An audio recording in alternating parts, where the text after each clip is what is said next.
बड़ी खबर आपको बता रहे हैं, जहां एसआईटी ने सीएम योगी को नहीं सौंपी रिपोर्ट। कुछ समाचार पत्रों में छपी भ्रामक खबर, किसी भी तरह से भ्रमित न होने की अपील की एसआईटी ने। सीएम योगी को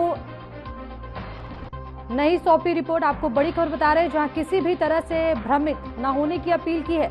एसआईटी ने सीएम योगी को रिपोर्ट नहीं सौंपी। कुछ समाचार पत्रों में छपी भ्रामक खबर और किसी भी तरह से भ्रमित न होने की अपील भी की है।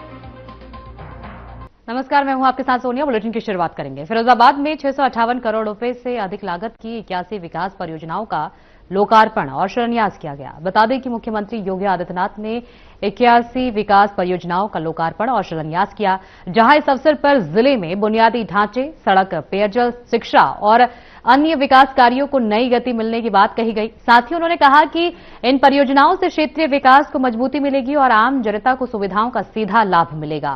कार्यक्रम में जनप्रतिनिधियों और प्रशासनिक अधिकारियों की मौजूदगी रही। स्थानीय लोगों ने इसे विकास की दिशा में बड़ा कदम बताया।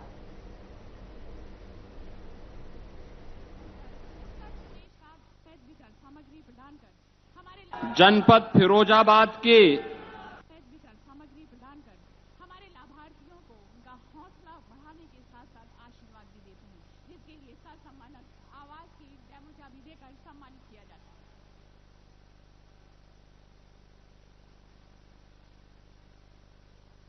है। जनपद फिरोजाबाद के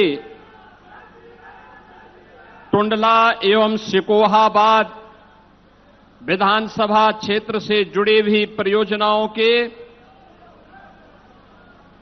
लोकार्पण और शिलान्यास के आज के इस कार्यक्रम में समारोह में मेरे साथ उपस्थित प्रदेश सरकार में मंत्रिमंडल के मेरे वरिष्ठ सहयोगी, पर्यटन एवं संस्कृति मंत्री श्री जयवीर सिंह जी, जिला पंचायत के अध्यक्ष श्रीमती हर्षिता सिंह जी, लोकप्रिय विधायक टुंडला श्री प्रेमपाल धनखड़ जी, लोकप्रिय विधायक सदर श्री मनीष असीजा जी, विधान परिषद सदस्य श्री विजय शिवहरे जी, महापौर फिरोजाबाद श्रीमती कामनी राठौर जी, अध्यक्ष जिला सहकारी बैंक श्री अतुल प्रताप सिंह जी, प्रदेश उपाध्यक्ष भारतीय जनता पार्टी श्री ब्रज बहादुर भारद्वाज जी, जिलाध्यक्ष उदय प्रताप सिंह जी, हमारे पूर्व विधायकगण श्री हरिओम यादव जी, ओम प्रकाश वर्मा जी, मोहन देव संकवार जी, शिव सिंह चक जी, राकेश बाबू जी, भारतीय जनता पार्टी महानगर के अध्यक्ष सतीश दिवाकर जी, भारी संख्या में आज के इस लोकार्पण और शिलान्यास कार्यक्रम में सहभागी बन रहे टुंडला और सिकोहाबाद से जुड़े हुए मेरे बहनों और भाइयों, मैं सबसे पहले सुहाग की इस नगरी को,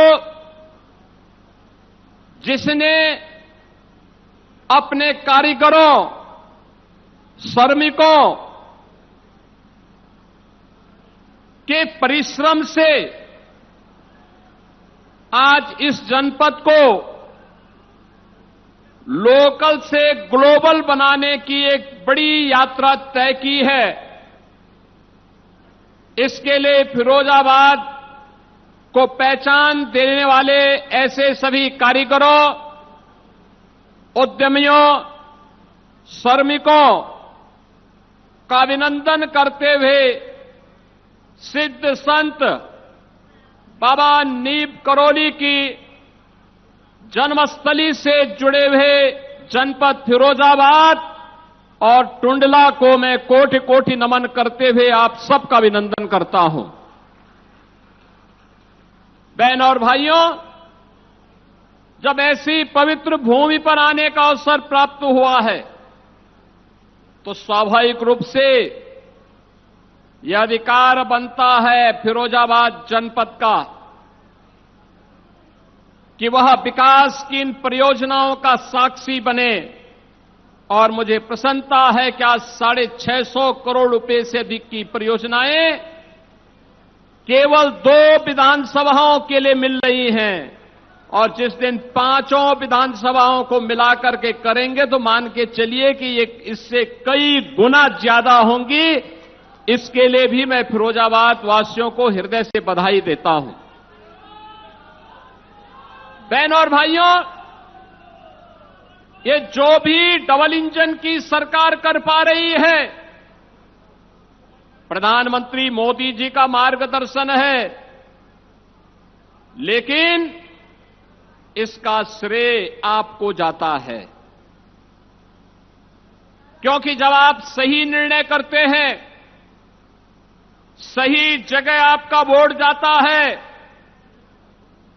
ईवीएम का सही बटन दबाते हैं, जब मनीष असीजा और प्रेमपाल धनखड़ जैसे विधायक बनते हैं और वे कमल का फूल लेकर के जब लखनऊ तक पहुंचते हैं, तो बहनों और भाइयों, बदले में विकास आता है।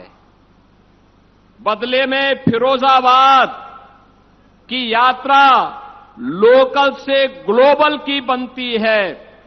और अब मैं देखता हूं फिरोजाबाद का ग्लास का उद्योग नवाचार का एक नया केंद्र बना है।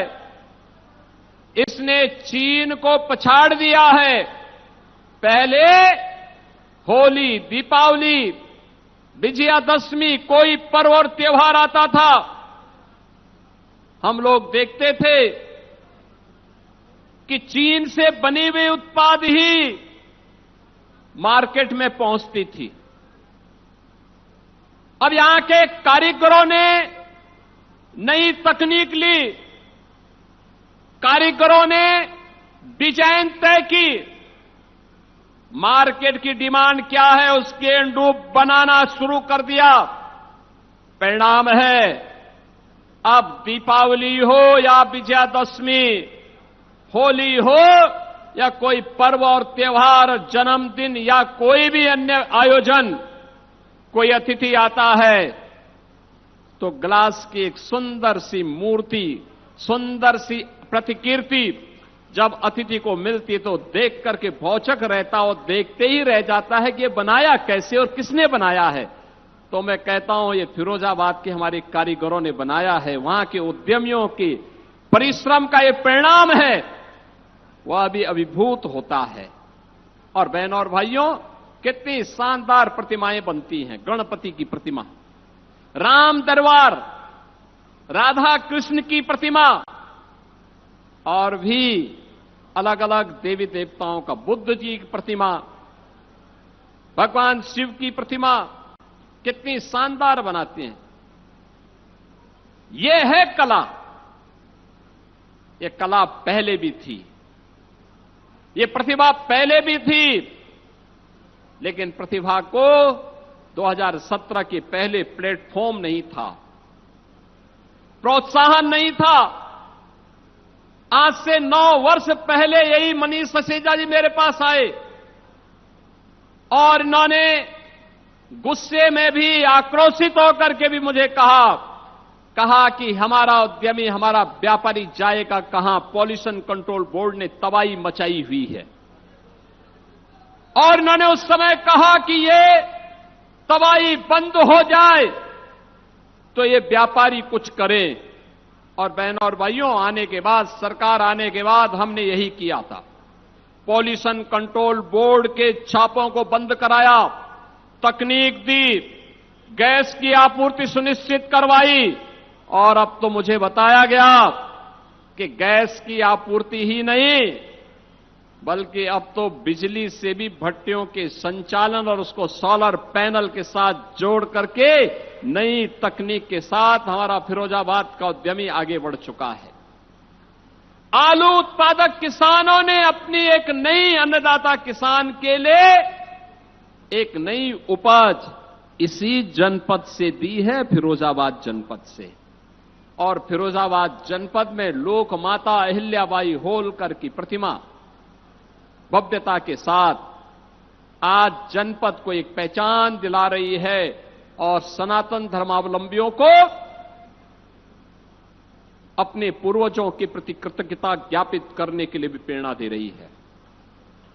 याद करिए, लोक माता ने 300 वर्ष पहले जन्म लेकर के महाराष्ट्र की धरती में भले ही उनका जन्म हुआ, भले ही वह इंदौर की महारानी थी, लेकिन उनका कार्य क्षेत्र तो पूरा भारत था।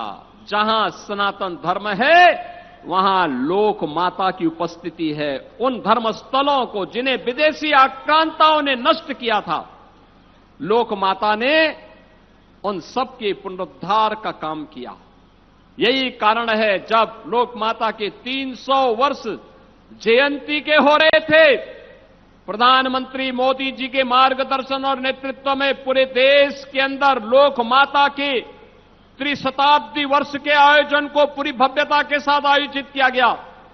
मुझे भी अनेक आयोजनों के साथ जुड़ने का अवसर प्राप्त हुआ था और मुझे प्रसन्नता है कि लोक माता की प्रतिमा को हम लोगों ने जगह जगह स्थापित करने के लिए हमारी सरकार उस समय कुछ योगदान कर पाई थी। हम लोगों ने औरैया के मेडिकल कॉलेज का नामकरण लोक माता के नाम पर किया, क्योंकि ये हमारी विरासत की प्रतीक है। उनकी प्रेरणा हम सबके लिए आगे बढ़ने के लिए एक नया अनुभव है और धर्म की स्थापना का कार्य और धर्म को पुनरुद्धार करने का कार्य कैसे होना चाहिए, ये लोक माता ने अपने कृतित्व के माध्यम से हम सबको एक प्रेरणा प्रदान की। जब भी सनातन धर्म के अंदर बात होती है, हर सनातन धर्मावलंबी फिरोजाबाद की चूड़ियों की ओर देखता है और सुहाग की इस नगरी को आज यहां का कारीगर, यहां का उद्यमी एक नई ऊंचाई दे रहा है।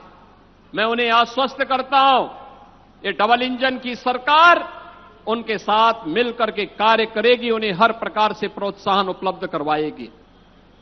बहनों और भाइयों, आज जब मैं आपके बीच आया हूं, फिरोजाबाद में आया हूं, आपके सामने अंतर स्पष्ट है।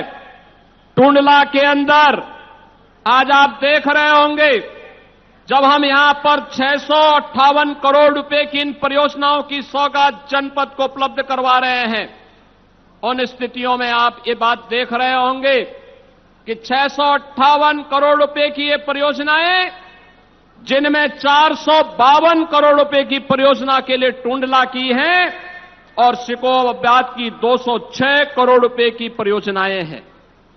बहनों और भाइयों, ये परियोजनाएं इस बात को बताती हैं कि श्री प्रेमपाल धनखड़ ने मेहनत किया तो परियोजनाएं उनके यहां आ गई।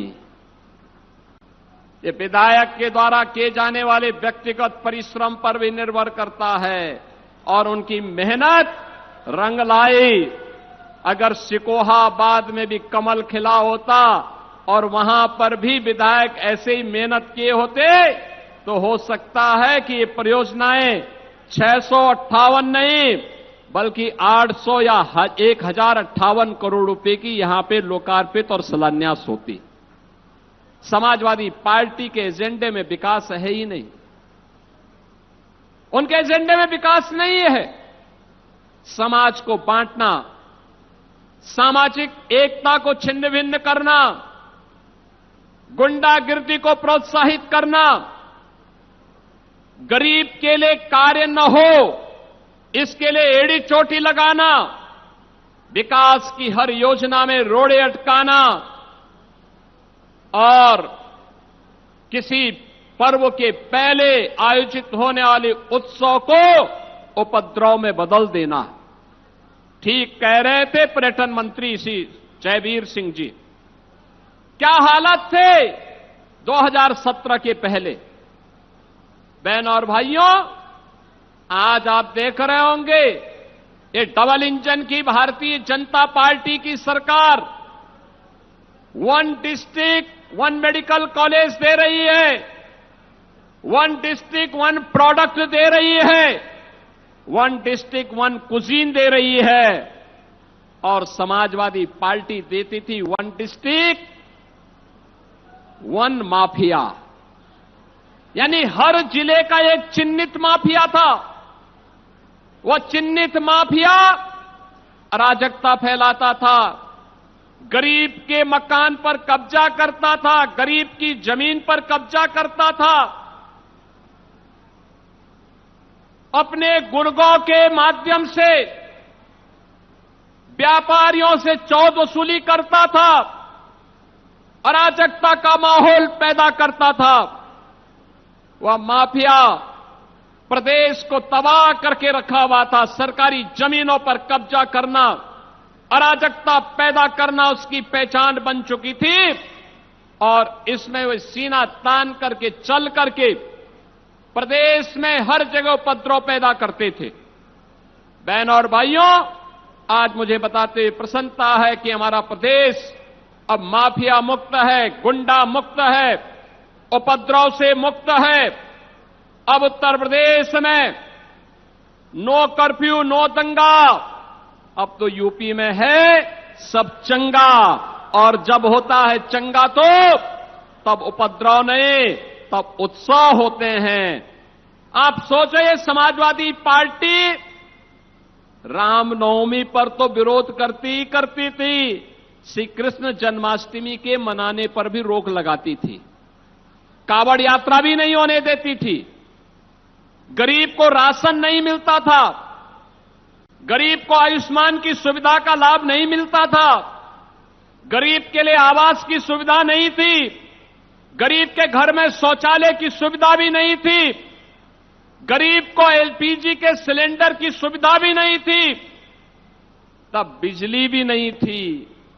क्योंकि ये कांग्रेस और समाजवादी पार्टी के लोग और बहुजन समाज पार्टी के लोग तो अंधेरे में रहकर रहने के आदी थे, क्योंकि अंधेरे में ही इनकी डकैती कुशलतापूर्वक पड़ जाती थी, इसीलिए चाहते ही नहीं थे कि बिजली आए। गरीब को तबाह करते थे। आज मैं कह सकता हूं, प्रदेश के अंदर 15 करोड़ गरीबों को फ्री में राशन की सुविधा का लाभ मिल रहा है। 10 करोड़ लोगों को आयुष्मान भारत में 5 लाख रुपए की मुफ्त में स्वास्थ्य की सुविधा प्राप्त हो रही है। 65 लाख गरीबों के लिए एक मकान बन गया है, आवास बन गया है। 2 करोड़ गरीबों को रसोई गैस में फ्री में कनेक्शन मिल गया है। लगभग 1.5 करोड़ परिवारों को फ्री में विद्युत के कनेक्शन भी मिले हैं और 15-16 लाख किसानों के निजी ट्यूबवेल के बिल को सरकार ने माफ करते हुए उन्हें फ्री में बिजली देने का काम भी प्रारंभ किया है। आज अन्नदाता किसान के लिए सरकार प्रोक्यूरमेंट की पॉलिसी लेके आती है, सॉयल हेल्थ की कार्ड की सुविधा लेके आती है, उन्हें अनेक प्रकार की सुविधाएं उपलब्ध करवाती हैं। आपने देखा होगा प्रधानमंत्री जी ने परसों ही किसान सम्मान निधि का लाभ किसानों के खाते में सीधे उपलब्ध करवाने का काम किया और उत्तर प्रदेश में अकेले एक बार में 4,300 करोड़ रुपए से अधिक की राशि हमारे अन्नदाता किसान के खाते में सीधे गई है। यह है डबल इंजन सरकार की योजनाओं का लाभ। इसके लिए किसी बाबू के कार्यालय के चक्कर नहीं लगाने पड़ते हैं। आप जाइए, आपको सुविधा का लाभ सीधे मिलेगा। नीयत जब साफ होती है तो नीति और नियंता अपने आप मार्ग प्रशस्त करते हैं और यही डबल इंजन सरकार की पहचान है। बहनों और भाइयों, मैं आप सबको इस बात के लिए आश्वस्त करने के लिए आया हूं। आपने जो आशीर्वाद भारतीय जनता पार्टी को दिया है। आपका यह आशीर्वाद आज प्रदेश में विरासत और विकास की इस यात्रा को शानदार तरीके से आगे बढ़ाने का काम कर रहा है। आज यूपी, आपने देखा होगा, पर्यटन के केंद्रों के विकास के लिए पूरे देश के अंदर जाना जा रहा है। अच्छी कानून व्यवस्था के लिए जाना जा रहा है। विकास की अपनी परियोजनाओं के लिए जाना जा रहा है। भव्य और दिव्य महाकुंभ के लिए जाना जा रहा है। अयोध्या में श्री राम जन्मभूमि पर भगवान राम के भव्य मंदिर के लिए, काशी में काशी विश्वनाथ धाम के लिए, और मथुरा वृंदावन में वहां पर बृहद स्वरूप ले रहा मथुरा वृंदावन का यह स्वरूप एक बार पुनः दुनिया को अपनी ओर आकर्षित कर रहा है। और उन्हीं में उत्तर प्रदेश की अब पहचान बन रही है। One district one product. आदरणीय प्रधानमंत्री जी जब दुनिया के अंदर किसी देश में जाते हैं तो वहां के राष्ट्राध्यक्षों को गिफ्ट देते हैं वन डिस्ट्रिक्ट वन प्रोडक्ट की ही कोई वस्तु। उत्तर प्रदेश गौरवान्वित होता है जब प्रधानमंत्री जी उत्तर प्रदेश की वस्तु किसी राष्ट्राध्यक्ष को देते हैं। बहनों और भाइयों, विकास और विरासत की प्रक्रिया अनंत रूप से आगे बढ़ती रहे, निरंतरता लेकर के आगे बढ़ती रहे। इसके लिए आज मुझे टुंडला और सिकोहाबाद की इन परियोजनाओं के साथ आपके बीच में आने का अवसर प्राप्त हो रहा है। मैं आज के इस अवसर पर विकास की इन सभी परियोजनाओं के लिए टुंडला और सिकोहाबाद की जनता जनार्दन को हृदय से बधाई देता हूं। मैं श्री प्रेमपाल धनखड़ जी को, यहां के जनप्रतिनिधियों को रुचि लेने के लिए हृदय से धन्यवाद भी दे। इस विश्वास के साथ आज मैं ये सभी योजनाएं आप सभी को उपलब्ध कराता हूं। टुंडला और सिकोहाबाद के नागरिकों को उपलब्ध कराते हुए विश्वास करता हूं कि आपका आशीर्वाद भारतीय जनता पार्टी और इन जनप्रतिनिधियों को प्राप्त होता रहेगा। इस विश्वास के साथ आप सबके प्रति मेरी मंगलमय शुभकामनाएं हैं। धन्यवाद। जय हिंद, जय जय श्री राम। बुलेटिन में फिलहाल के लिए इतना ही। आगे की तमाम खबरों के लिए बने रहिए हमारे साथ।